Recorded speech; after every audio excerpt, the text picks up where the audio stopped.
Selamat datang pemirsa, Anda kembali bersama Mengungkap Fakta. Kali ini, kami akan membongkar sisi tersembunyi dari sebuah peristiwa besar yang sedang menjadi perhatian publik. Kenapa Israel sampai menghantam lebih dari 30 titik Hizbullah di Lebanon Selatan hanya dalam 24 jam? Bayangin situasinya, di kawasan selatan Lebanon, satu demi satu titik dihantam. Bukan hanya markas, bukan sekedar gudang. IDF menyebut targetnya mencakup gudang senjata, pos pengamatan, dan infrastruktur yang dipakai untuk merancang serangan terhadap pasukan serta warga sipil Israel. Namun sebelum kita masuk lebih dalam, jangan lupa tekan tombol like dan subscribe. Dengan begitu, Anda tidak akan ketinggalan fakta-fakta tersembunyi yang akan kami ungkap berikutnya. Yang membuatnya menarik, serangan ini terjadi setelah drone, mortir, dan proyektil jatuh dekat area operasi pasukan Israel. Jadi apa sebenarnya yang sedang dicari Israel di Lebanon Selatan? Apakah hanya bangunan yang dihancurkan atau jaringan Hizbullah sedang dibongkar dari akarnya?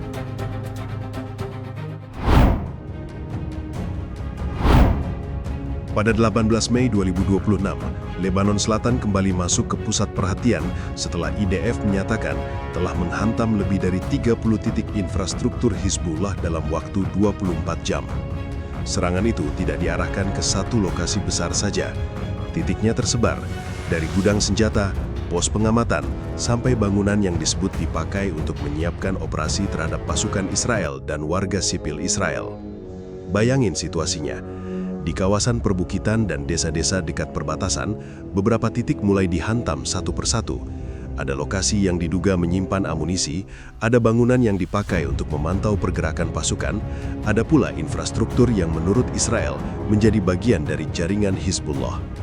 Dari luar, ini terlihat seperti gelombang serangan udara, tapi dari cara targetnya dipilih, terlihat bahwa Israel sedang membaca sesuatu yang lebih rumit dari sekedar bangunan di permukaan. Ketegangan sebelum serangan itu juga tidak datang dari ruang kosong. Pada 17 Mei 2026, IDF menyebut Hizbullah meluncurkan drone, mortir, dan proyektil ke sekitar area operasi pasukan Israel di Lebanon Selatan. Ledakan itu disebut jatuh dekat pasukan yang sedang bergerak di lapangan.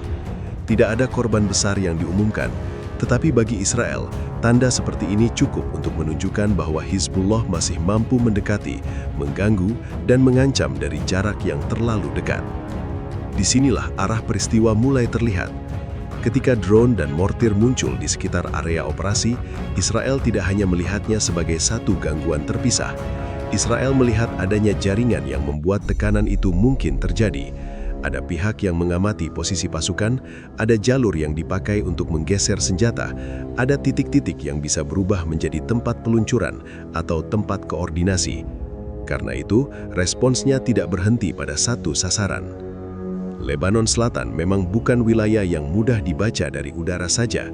Banyak desa berada di antara bukit, kebun, rumah warga, jalan kecil, dan bangunan yang tampak biasa. Dalam kondisi seperti itu, satu gudang senjata bisa tersembunyi di balik struktur sipil, satu pos pengamatan bisa terlihat seperti bangunan kosong, satu jalur logistik bisa menyatu dengan jalan desa yang setiap hari dilalui warga. Bagi Israel, ancaman terbesar bukan hanya ketika roket sudah meluncur. Ancaman itu dimulai lebih awal, saat pergerakan pasukan mulai dipantau, saat senjata dipindahkan, dan saat titik tembak disiapkan. Itulah sebabnya, serangan 18 Mei 2026 tampak seperti upaya untuk menghantam banyak simpul sekaligus, sebelum simpul-simpul itu berubah menjadi pukulan yang lebih besar. Ada satu hal yang membuat operasi ini terasa berbeda.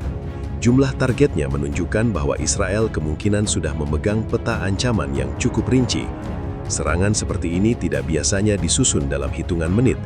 Ia membutuhkan pemantauan, penentuan prioritas, dan keputusan untuk menyerang banyak lokasi dalam jendela waktu yang sempit. Dalam 24 jam itu, Israel seperti sedang menyapu lapisan pertama dari struktur Hizbullah di selatan. Bukan lapisan politik, bukan pula simbol besar yang mudah dilihat publik, melainkan bagian teknis yang bekerja diam-diam di lapangan. Titik pengamatan memberi arah, gudang memberi pasokan, bangunan operasional memberi ruang bergerak. Ketika bagian-bagian kecil itu diserang bersamaan, tekanan terhadap Hizbullah tidak lagi hanya berbentuk ledakan, tetapi juga pembongkaran terhadap cara mereka bertahan dekat garis depan.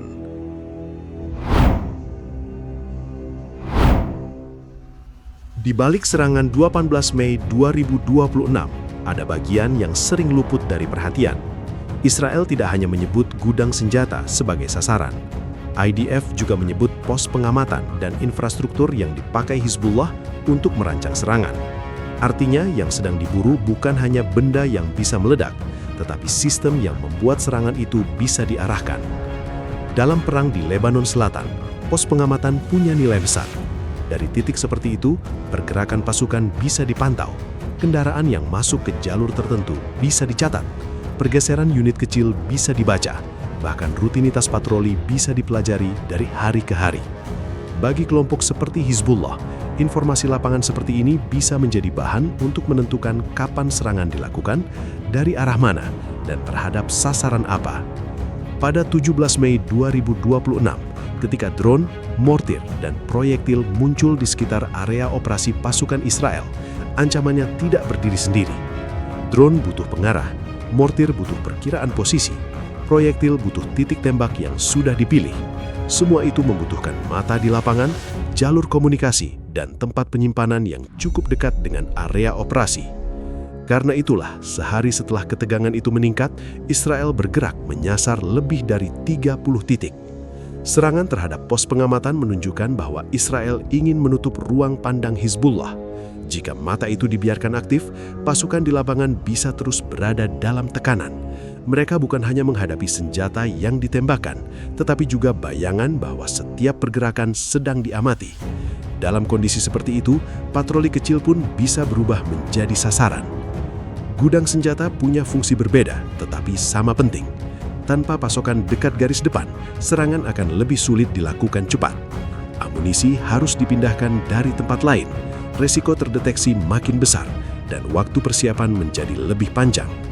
Dengan menghantam gudang pada 18 Mei 2026, Israel berusaha membuat Hizbullah kehilangan kemampuan untuk menyerang secara spontan dari kawasan selatan. Lalu ada kategori ketiga, yaitu infrastruktur operasional. Ini bisa berupa bangunan, ruang penyimpanan, jalur pergerakan, atau titik yang dipakai untuk menyusun serangan. Bagian ini tidak selalu terlihat mencolok. Dari luar ia bisa tampak biasa, namun dalam logika militer, tempat seperti itu bisa menjadi penghubung antara informasi dan tindakan. Disinilah cara berpikir Israel terlihat lebih jelas. Targetnya bukan hanya menghancurkan apa yang ada di dalam bangunan, tetapi memutus hubungan antar bagian. Pos pengamatan tanpa gudang hanya menyimpan senjata. Gudang tanpa titik koordinasi hanya menyimpan senjata. Jalur serangan tanpa pengamatan bisa menjadi buta. Namun ketika semua bagian itu bekerja bersama, Hizbullah punya kemampuan untuk menekan pasukan Israel dari dekat. Karena itulah setiap titik kecil menjadi penting. Satu kamera lapangan, satu bangunan kosong, satu ruang penyimpanan, atau satu jalur sempit bisa mengubah situasi bagi pasukan yang bergerak. Dalam medan seperti Lebanon Selatan, ancaman besar sering dimulai dari perangkat kecil yang bekerja tanpa banyak suara di balik permukaan dekat garis kontak itu. Pada 13 Mei 2026, laporan internasional juga menyoroti meningkatnya ancaman drone Hizbullah sejak gencatan April 2026. Drone peledak dianggap semakin mengkhawatirkan karena bisa bergerak rendah, mendekat diam-diam, dan dalam beberapa kasus sulit diganggu dengan sistem biasa. Ini membuat Israel tidak bisa hanya menunggu ancaman muncul di udara.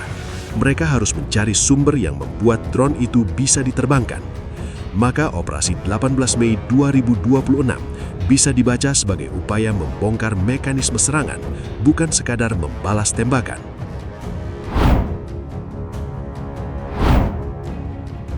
Sejak gencatan yang diumumkan pada 16 April 2026, Lebanon Selatan tidak benar-benar berubah menjadi ruang tenang. Di permukaan, ada bahasa diplomasi, penurunan eskalasi, dan harapan agar warga bisa kembali menjalani hidup. Namun di lapangan, garis depan tetap bergerak dengan logika yang keras. Israel masih melihat Hizbullah sebagai ancaman yang belum hilang, sementara Hizbullah masih berusaha mempertahankan pengaruhnya di wilayah yang selama bertahun-tahun menjadi ruang manuver utama. Pada 13 Mei 2026, ketegangan itu kembali tampak jelas ketika serangan Israel di Lebanon menewaskan sejumlah orang menurut laporan otoritas kesehatan Lebanon. Israel menyatakan sasaran mereka berkaitan dengan infrastruktur Hizbullah. Di sisi lain, Hizbullah juga mengumumkan serangan terhadap pasukan Israel di selatan. Dalam beberapa hari sebelum 18 Mei 2026, situasinya seperti memperlihatkan satu pola. Kedua pihak tidak lagi hanya menjaga posisi, tetapi saling menguji batas. Bagi Israel, Lebanon Selatan bukan sekedar wilayah seberang perbatasan. Kawasan itu dibaca sebagai ruang tempat ancaman bisa tumbuh kembali dengan cepat. Desa, lembah, jalan kecil dan bangunan yang tampak biasa bisa berubah menjadi bagian dari sistem tekanan. Jika Hizbullah dibiarkan membangun ulang jaringan di sana, pasukan Israel di perbatasan utara akan terus berada dalam jangkauan pengawasan dan serangan mendadak. Karena itu, serangan pada 18 Mei 2026 terhadap lebih dari 30 titik bisa dilihat sebagai cara Israel mengambil inisiatif. Israel tidak menunggu satu serangan besar terjadi lebih dulu. Mereka bergerak saat melihat tanda-tanda bahwa jaringan di lapangan mulai aktif kembali. Dalam logika keamanan Israel, ancaman yang masih kecil harus ditekan sebelum berubah menjadi operasi yang lebih matang. Ada makna lain di balik jumlah target yang begitu banyak. Lebih dari 30 titik dalam 24 jam menunjukkan bahwa Israel ingin mengirim sinyal bahwa zona selatan tidak aman untuk dipakai sebagai tempat pemulihan kekuatan Hizbullah. Setiap gudang, pos pemantauan atau bangunan operasional bisa menjadi sasaran jika dianggap terhubung dengan rencana serangan. Pada level strategis, ini juga berkaitan dengan penduduk Israel di wilayah utara. Selama Hizbullah masih punya kemampuan menyerang dari dekat, perbatasan akan terus ada tekanan terhadap warga sipil Israel. Evakuasi, sirena, pembatasan aktivitas dan ketakutan serangan mendadak menjadi bagian dari perhitungan keamanan. Maka, operasi di Lebanon Selatan bukan hanya untuk melindungi pasukan di Medan, tetapi juga untuk mengurangi ancaman terhadap kota dan komunitas di sisi Israel. Namun, langkah seperti ini selalu membawa risiko. Semakin jauh Israel menekan jaringan Hizbullah, semakin besar peluang balasan muncul dari titik lain. Pada saat yang sama, jika Israel tidak menekan, Hizbullah bisa membaca ruang kosong itu sebagai kesempatan untuk membangun kembali posisi. Inilah dilema yang membuat Lebanon Selatan terus menjadi wilayah panas. Serangan 18 Mei 2026 memperlihatkan arah kebijakan Israel di front utara. Mereka tidak hanya memburu serangan yang sudah terjadi, tetapi mengejar infrastruktur yang memungkinkan serangan berikutnya disusun. Di Lebanon Selatan, yang sedang diperebutkan bukan hanya tanah, melainkan kendali atas pengamatan, jarak, waktu dan ruang gerak. Siapa yang mampu melihat lebih dulu, menempatkan senjata lebih dekat, dan membaca celah lebih cepat, akan punya keunggulan di kawasan yang sempit ini. Karena itu, setiap pukulan terhadap jaringan Hizbullah juga menjadi pesan bahwa Israel ingin mengubah aturan main di sepanjang perbatasan utara dari sekedar bertahan menjadi menekan sebelum ancaman bergerak penuh. Dari titik itulah, setiap desa kecil bisa berubah menjadi arena adu intelijen, tekanan militer, dan keputusan cepat baru. Serangan Israel terhadap lebih dari 30 titik Hizbullah di Lebanon Selatan menunjukkan bahwa front utara belum benar-benar mereda. Di balik ledakan yang terlihat di permukaan, ada perebutan yang lebih dalam. Siapa yang mampu melihat lebih dulu, bergerak lebih cepat, dan memutus ancaman sebelum berubah menjadi serangan besar. Bagi Israel, Lebanon Selatan bukan hanya wilayah perbatasan. Kawasan itu menjadi ruang tempat Hizbullah bisa menyimpan senjata, memantau pergerakan pasukan, dan menyiapkan tekanan terhadap warga sipil Israel. Karena itulah, setiap pos pengamatan, gudang senjata, dan jalur operasional dipandang sebagai bagian dari satu jaringan yang harus dibongkar. Dan dari sinilah arah konflik itu terlihat. Israel tidak hanya membalas serangan yang sudah terjadi, tetapi berusaha menghentikan serangan berikutnya sebelum dimulai. Demikian rangkaian fakta yang berhasil kami singkap hari ini.